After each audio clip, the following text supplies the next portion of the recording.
무려 42억 원을 횡령한 황정음. 그런데 징역형 집행유예 선고 결과가 나오면서 이 많은 분들이 좀 의견이 나뉘고 있습니다. 애시당초 42억 원을 횡령했다라고 알려져서 황정음 씨를 응원하는 분들도 많았지만 비판하는 분들도 정말 많았거든요. 근데 이번 선고 결과에 눈물을 흘렸고 심려를 끼쳐드려 죄송하다 이런 결과가 나왔는데, 자, 무려 42억 원입니다. 물론 자신이 실소유주로 있는 회사 돈 42억 원을 횡령한 혐의이기 때문에 이게 사실 일반인이었다면 더 높은 형량이 나왔을 거다라는 의견도 있는데요. 황정음에게 1심에서 징역형 집행유예가 선고가 되었습니다. 제주지법 형사 2부에서 25일 특정경제범죄 가중처벌 등에 관한 법률 위반 혐의로 재판에 넘겨졌고, 이 황정음 씨는 징역 2년형의 집행유예 4년을 선고받았습니다. 재판부에선 이렇게 말했어요. 피고인이 투기적 투자와 고가 개인용품을 구입하는데 사용하게 된 피해액이 너무 커서 죄책이 가볍지 않다.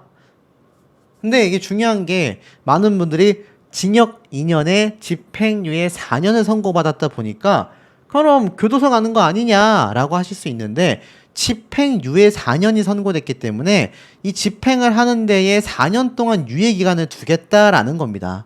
만약 집행유예가 붙지 않고 징역 2년형이 나왔다면 황정음 씨는 빼도 박도 못하고 바로 교도소로 갔겠죠. 하지만 집행유예 4년을 선고받았다라는 것에 대해서 많은 분들의 의견이 찬반으로 나뉘고 있습니다. 죄질이 굉장히 무거운데 형량이 적게 나온 거 아니냐?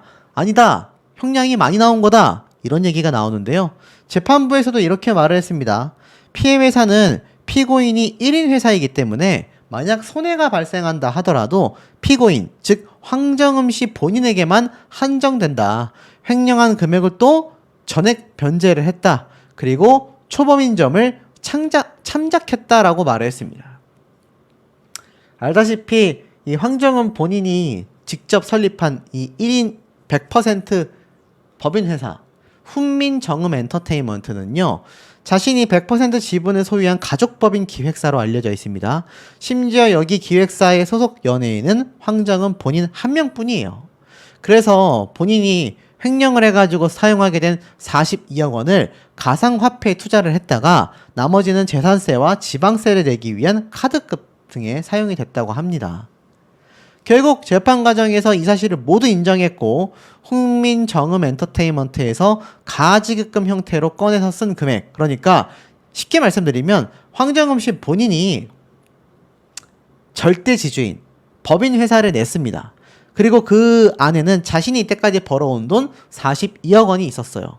근데 어찌됐건 법인이라는 회사의 주체가 나라에서 관리 감독을 하는, 그러니까는 살아있는 사람의 소유가 아니라 법인이라고 하는 형태의 회사채로 남아져 있지 않습니까?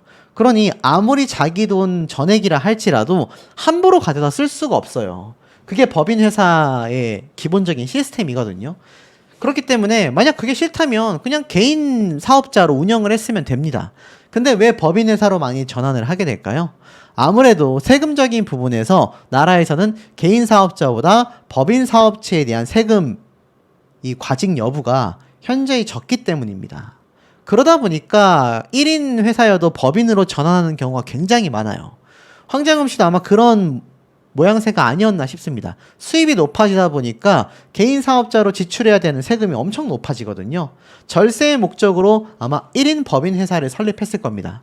많은 분들이 오해하시는 부분인데, 이 43억 원의 횡령 금액이 황정음 씨가 누군가에게 투자받은 금액을 법인 회사로 받아놨다가 이거 자기 마음대로 갖다 쓴 거 아니냐, 이런 오해하시는데, 제가 알기로는 그렇지 않습니다.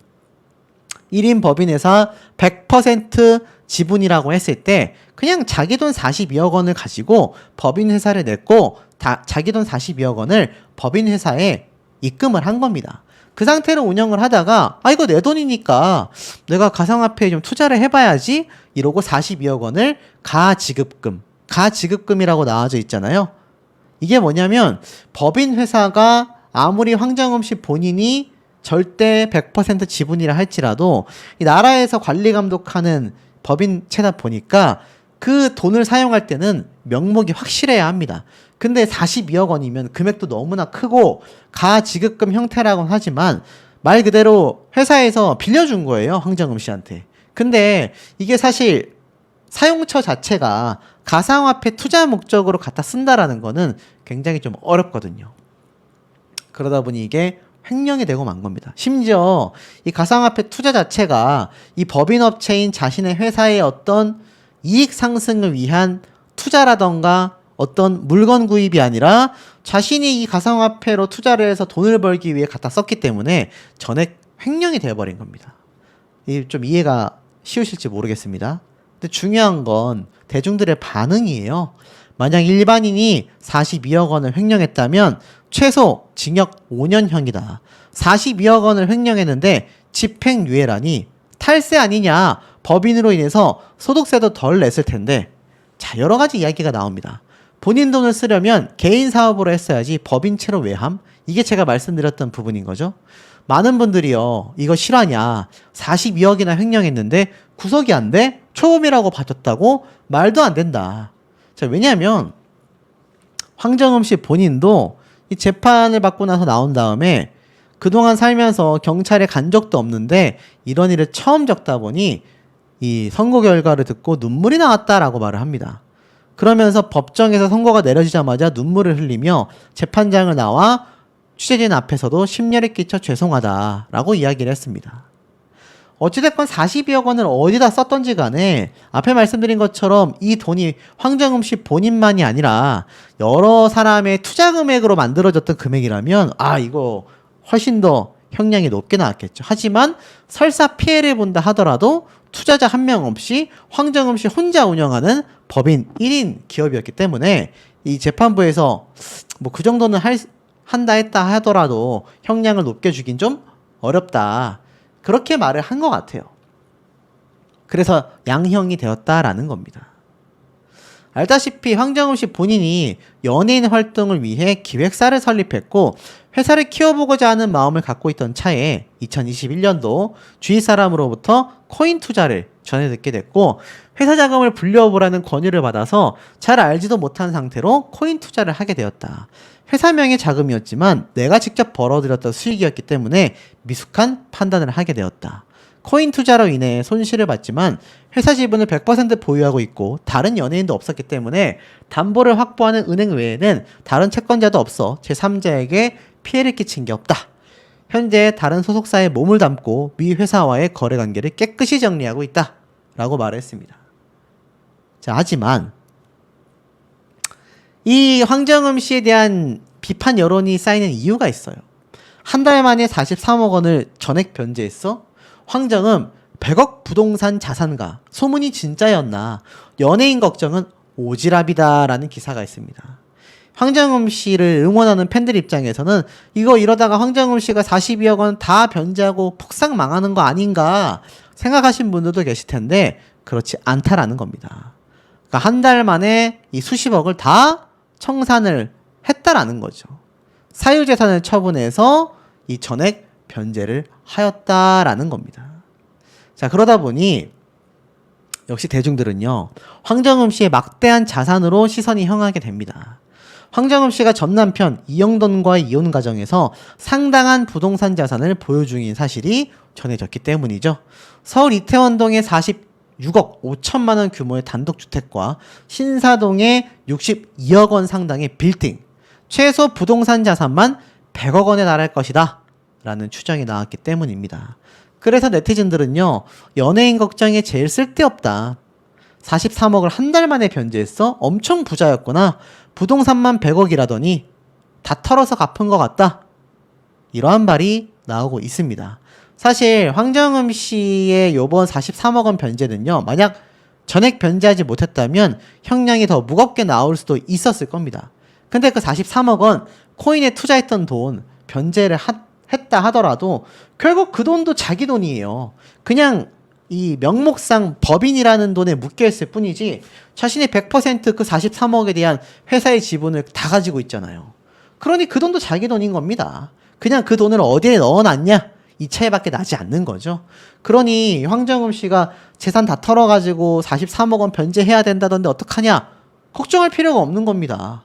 자신이 갖고 있던 부동산 재산을 털어서 43억 원을 변제하고 나면 자신이 코인에 투자했었던 이 사용금액 43억 원 다 날린 게 아니고서야 뭐 한 3억 원 날렸다라고 가정해보면 그 40억 원 다시 고스란히 자기 주머니로 들어오지 않습니까? 그러다 보니까 많은 대중들은요, 황정음 씨가 애당초 이혼할 때부터 하고 난 뒤에 46억짜리 단독주택, 슈퍼카 플렉스, 이혼 이후에 나에 대한 선물이다, 후회 없다라며 등장했었던 이 소식들이 불과 25년도 3월달, 지금으로부터 6개월 전입니다. 이게 방송을 엄청 탔어요. 이 롤스로이스 아닙니까? 신차가가 7억 원이 넘고요. 중고로 구입해도 4억, 5억 하는 차입니다. 엄청 비싸죠. 근데 여기에 황정음 씨가 46억짜리 이태원동의 단독주택까지 매입을 하다 보니까 이 대중들이 바라볼 때는 당시에도 돈자랑이다 라는 응원과 비판이 공존하기도 했습니다. 이게 엄청나게 비싼 집이거든요. 그리고 이 차도 롤스로이스라고 하는 엄청나게 비싼 차까지. 자, 그러다 보니 대중들이 볼 때는 이 황정음 씨가 엄청나게 돈자랑을 했는데 결국 자기 마음대로 횡령까지 한 상태에서 누가 누구 걱정을 하는 거냐, 비판이 많은 겁니다. 여기 보면 이런 기사도 있습니다. 야, 46억 단독주택 깜짝 공개. 이태원동이죠. 여기에 우리나라의 재벌가들이 엄청 많습니다. 삼성가, 그리고 정말 유명한 회장님들의 집들도 이태원동에 즐비하단 말이에요. 그러다 보니까 이곳 자체가 사실 황정음 씨의 주택도 단독 명의였다라는 것이 알려지면서, 야, 이렇게 돈 자랑하고 이렇게 돈이 많았는데 투자를 해서 횡령까지 했다? 이거 문제가 심각하다라는 비판 여론들이 굉장히 좀 들끓게 된 것 같습니다. 근데 여기에는 또 다른 결정적인 이유가 있었습니다. 황정음 씨가 특혜를 본 게 아니냐라는 의혹이 왜 제기가 됐냐면, 초코파이 절도 유죄, 기억나십니까? 이게 얼마 전이에요. 2025년도 장발장이라고 불리운 초코파이 절도 사건인데, 작년 1월달 전북 완주의 한 물류회사에서 하청 보안업체 직원 A씨가 새벽 근무 도중 사무실 냉장고에 있었던 초코파이와 커스터드를 딱 한 개씩 꺼내 먹었습니다. 근데 CCTV로 이를 확인하고 회사 측에서 112에 신고를 하는 거죠. 이게 무려 18개월 동안의 이 송사 끝에 정식 재판까지 갔고, 1심은 이 몰래 초코파이를 꺼내 먹은 A씨에게 벌금 5만 원 유죄를 선고했습니다. 사실 이 절도액 자체가 초코파이는 400원, 커스터드는 650원, 1050원이었거든요. 근데 이걸 횡령죄로 보고서 이 금액의 50배에 달하는 5만 원을 벌금형으로 유죄 선고를 했습니다. 회사가 왜 A씨를 이렇게까지 형사처벌하려고 했는지 모르겠다라는 의견들이 많았습니다. 동료들 역시 우리도 꺼내 먹었었다. 심지어 그 A씨가 상습범도 아니다. 그저 A씨가 회사 눈밖에 난 직원이 아니었겠느냐. 알고 보니 노조 활동으로 인해 회사와의 마찰이 있었고 그것이 영향을 미쳤다라는 겁니다. 자, 그러다 보니까 어떻습니까? 이 초코파이 하나 훔쳐먹고서도 횡령죄로 유죄 판결을 받아 벌금형을 무려 50배나 물게 됐는데, 황정음 씨 본인은 43억 원이니까 50배면 얼마입니까? 한 200억 넘을까요? 그 정도의 금액을 그러면 벌금으로 받아야 되는 거 아니냐? 그렇게 못한다 하더라도 최소 몇억 원 이상이라도 자신의 횡령한 금액의 몇 %라도 이거 벌금형 해야 되는 거 아니냐? 이런 논란이 많았던 겁니다. 문제는 이 황정음 씨가 응원을 받기는커녕 이번 사태에 대해 비판 여론이 들끓는 이유들이 한두 가지가 아니었다라는 겁니다. 저희 황정음 씨의 사태를 잘 알고 계신 분들은 아시겠지만, 최근 이 바람여로 오해하여서 잘못 저격하여 난리가 났었죠. 근데 여기에 대한 추가 단독 기사가 또 하나 올라왔던 겁니다. 자, 황정음 씨가 왜 이렇게 정말 폭주기관차처럼 달릴 수밖에 없는지 내용을 좀 말씀드려 볼까 하는데요. 자, 이런 단독 기사가 하나 올라왔습니다. 황정음 사과했지만 상간녀 오해, 피해자 고통은 계속된다. 정신적으로 힘들다. 자, 무슨 말인가 하고 봤더니 아시다시피 자신의 오해로 피해자들에게 2차에 걸쳐 사과를 했지 않습니까? 하지만 여전히 피해를 입은 당사자들은 해당 이슈의 여파로 힘들어하고 있다고 합니다. 이 당사자의 친구이자 해당 게시글 속에 이영돈으로 거론된 당사자 A씨가 직접 이러한 말을 했습니다. 저도 따로 사과를 부탁해서 연락이 오긴 했는데 잘 모르겠다. 그냥 사과하면 끝이라고 생각하시는 것 같다. 당사자인 친구는 모르는 사람들이 엄청난 메시지를 보내오고 하는 것에 대해 정말 힘들다고 토로하고 있다. 정신적으로 특히 힘들어하고 있다. 어쨌든 그렇게 지목된 것이 자신의 친구이기 때문에 특히나 많이 힘들어하는 것 같다라고 안타까워했습니다.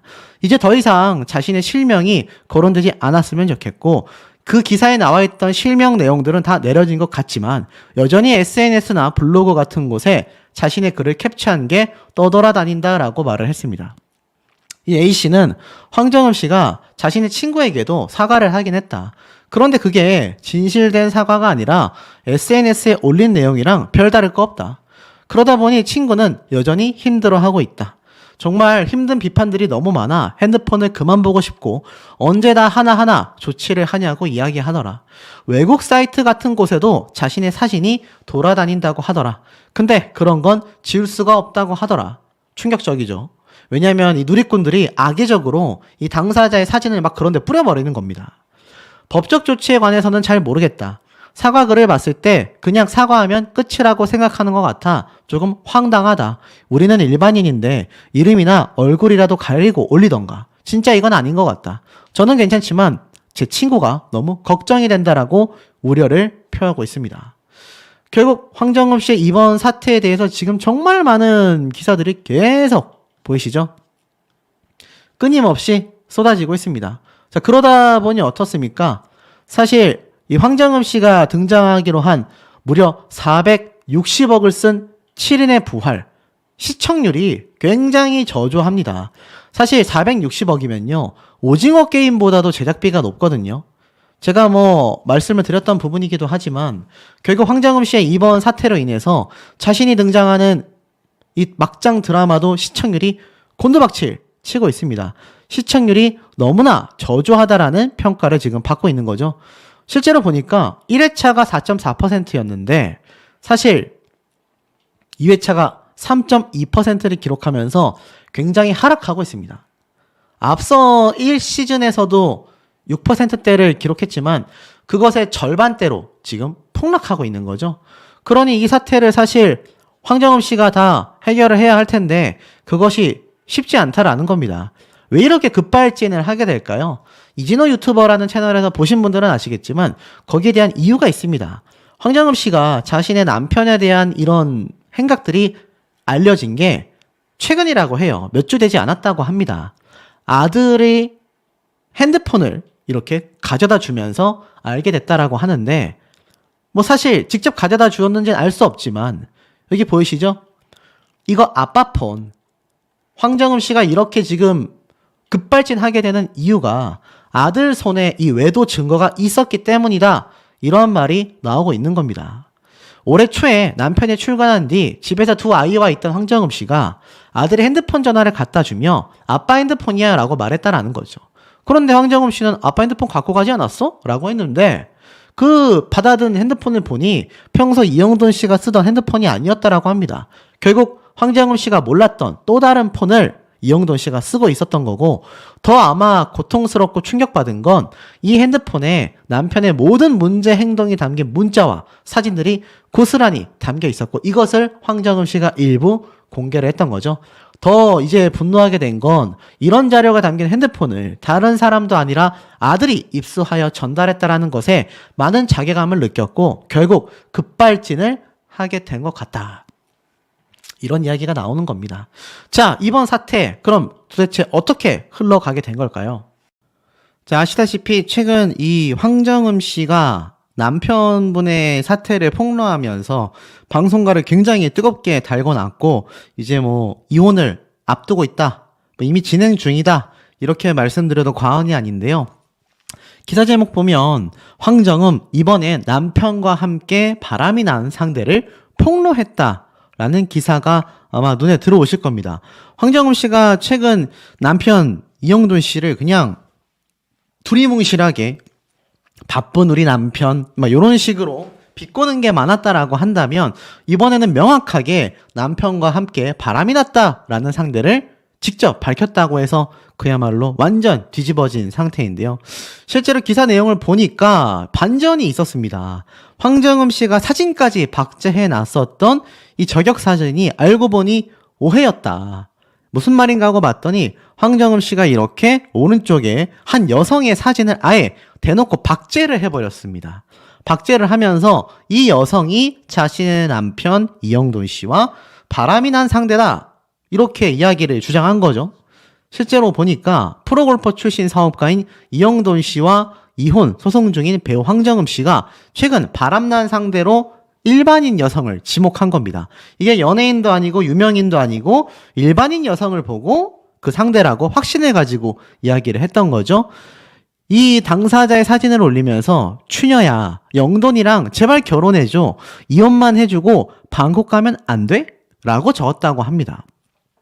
제발 내 남편과 결혼해 주겠니? 내가 이리 올리는 이유는 딱 하나야. 가출한 영도나 이혼 좀 해주고 태국을 가. 라고 말했다고 합니다.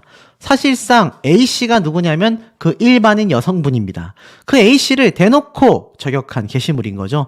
황정음은 A씨의 사진과 함께 그가 쓴 글도 공유했는데 그 A씨라는 여성은 이런 글을 적었습니다.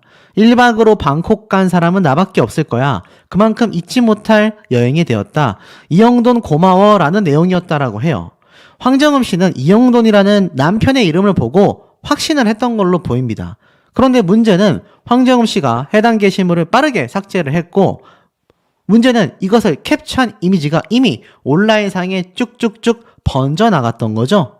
그러면서 일부 네티즌들은 그 A씨 여성의 이름과 신상을 마구 퍼뜨리기도 했습니다. 자, 이게 바로 신상털이라고 하는 거거든요. 일반인들의 신상을 털어가지고 이렇게 난리가 나는 경우 그러니까 이게 어설픈 저격은 화를 불러온다라는 걸 제대로 보여준 사례가 아닌가 싶습니다. 왜냐면 바람난 상대라고 지목됐던 당사자는 난 이영돈 씨를 알지도 못한다. 사과 안 하면 법적 대응 고소하겠다. 이렇게 말을 하는 거죠. 사실 바람난 상대로 의심됐었던 황정음 씨가 저격한 여성은 전혀 관계된 사람이 아니었습니다. 이 A씨는요. 가장 친하다는 친구가 증언을 해줬어요. 사실 3명이서 방콕 여행을 갔고 황정음 씨 남편이 이영돈이라는 사람인 줄도 몰랐다. 중요한 건 여기에 여행 인증샷에 이영돈 강민수 고마워 라는 글까지 덧붙여지자 보니까 황정음 씨가 이름만 보고 제대로 오해를 하는 거죠. 그런데 사진 속 인물이 언급한 이영돈이라는 사람은 황정음 씨의 남편이 아니라 동명이인의 다른 여성이었다라고 합니다. 이영돈이라고 언급된 A씨는 저희가 2년 전부터 이름의 뒷글자만 따서 남자 이름처럼 부르는 것이 하나의 별명이었다. 우리 별명 뭐 할까 하다가 제 이름이 영땡이라서 영돈이었대. 귀엽다라면서 붙인 거였다. 그래서 그런 게시글을 썼던 건데 황정음 씨가 이걸 본인의 계정에 올리셨더라. 저희가 쓴 걸 아마 누가 제보를 했나 보다. 그런데 근거도 없고 증거도 없고 아무 확인도 되지 않은 사실을 팔로우 100만 명을 가진 공인이 계정에 올려버릴 경우 자신과 자신의 친구들은 뭐가 되겠냐. 생각이 짧은 것 같다. 여행 간 거 티켓까지 다 보여드릴 수 있다. 저희는 이영돈 씨와 관련이 없는 정도가 아니라 황정음 씨 남편인 것도 이혼 기사를 보고 알았다. 왜냐? 관련이 없었기 때문이다. 아예 신경을 안 쓰고 있었다라며 굉장히 억울해했습니다. 그러면서 황정음 씨에게 이런 말을 했는데요. 사과를 공식적으로 안 할 경우 명예훼손죄로 신고하고 변호사까지 선임하려고 한다. 저희는 이게 그냥 넘어갈 일이 아니라고 생각한다. 황정음 씨가 제대로 된 사과 글이든 정정 글이든 올리시지 않는다면 가만히 있지 않겠다. 이렇게 얘기를 한 겁니다. 그러니 남의 신상을 털고 저격을 하는 게 얼마나 문제가 큰지 알 수 있는 대목이죠. 연예인들 같은 경우는 자신의 이름과 모든 신상을 공개하고 큰 돈을 벌지 않습니까? 그런데 이런 일반인의 신상을 털어서 결국 이 문제가 터지고 만 거죠. 결국 어떻습니까? 황정음 씨가 사과를 했어요. 어떤 사과를 했느냐? 지금 보면 황정음 씨가 이러한 말을 했습니다. 인스타그램에 이렇게 올렸어요. 제가 개인사를 정리하는 과정에서 오해가 있었다. 일반인분의 게시글을 게시하여 당사자 및 주변 분들께 피해를 입힌 점 진심으로 사과드린다. 내용을 정정하기 위해서 이 공간에 다시 글을 작성하게 되었다. 피해를 입은 당사자에게도 직접 사과를 드렸다. 많은 분들이 보시는 공간에 공과 사를 명확히 구분해야 하는데 혼란스러운 감정 상태에서 잘못된 판단을 하여 대중분들께도 피로감을 드린 점 사과드린다. 주의하겠다. 이렇게 이야기를 했습니다. 그런데 이게 문제가 뭐냐면 황정음 씨가 사실 애당초 최초의 사과를 했을 때 이 사과글에 대해서 많은 분들이 비판이 쏟아진 겁니다. 더 충격적인 건 이 당사자가 나 제대로 된 사과 못 받았는데 너무 고통스럽다라고 얘기를 한 거예요. 왜냐하면